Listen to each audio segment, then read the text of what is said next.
అందుకే ఇలా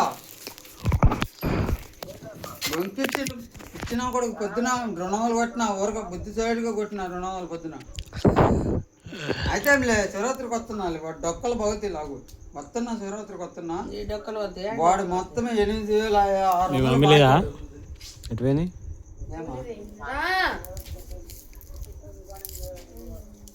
మొన్ననే తిట్టింది.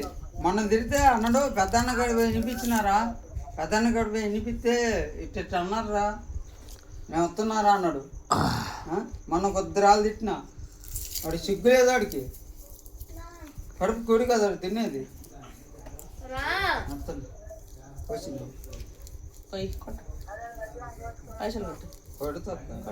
ఫోన్ మాట్లాడుతున్నా, మాట్లాడాకనే తాగు, తర్వాత అడుగుసలు మాట్లాడు. వద్దు వద్దలేదు, వద్దు నాకు కొట్టు. నువ్వు ఫస్ట్ కొట్టినాకనే నువ్వు ఫస్ట్ పోయాడు. బాలన్న కాదు అయినది బండి. మాట్లాడని చెప్పినాగా, కొట్టినాకనే మాట్లాడు. నీ ముచ్చట కోసం మేము అడగ కూర్చోవు, మాకు పని ఉంది. పోయాడు బాలంది కాదు. అక్క నువ్వు ముందు కొట్టు, నువ్వు కొట్టు. ఫోన్ మాట్లాడుతున్నా, ఫోన్ బజ్జాయి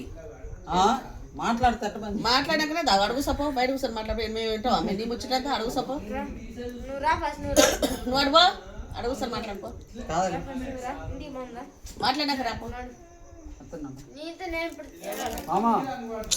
నడు. పిల్లలు ఎట్ట బాగా అది ధనిసి పెట్టిపోయింది. ముగ్గురిని తాగిపోతాడు. అడుగు సపో. ముగ్గురు పిల్లలు ఇచ్చి పెట్టి ఒక్క పిల్లగానే తీసుకోలేదు. మీ ఆమె వస్తుంది, నైట్కి వస్తుంది. కానీ ముగ్గురు అయ్యో ఇద్దరుగా, ముగ్గురు ఇంకెవరెవరు? ఒక కొడుకు, 2 బిడ్డలు. అవునా? ముగ్గురు ఒక్కడన్నా తీసుకోవాలి. మరి ఆమె వస్తుంది, ఎప్పుడు వస్తుందా? కొట్టే మాడిపోయింది.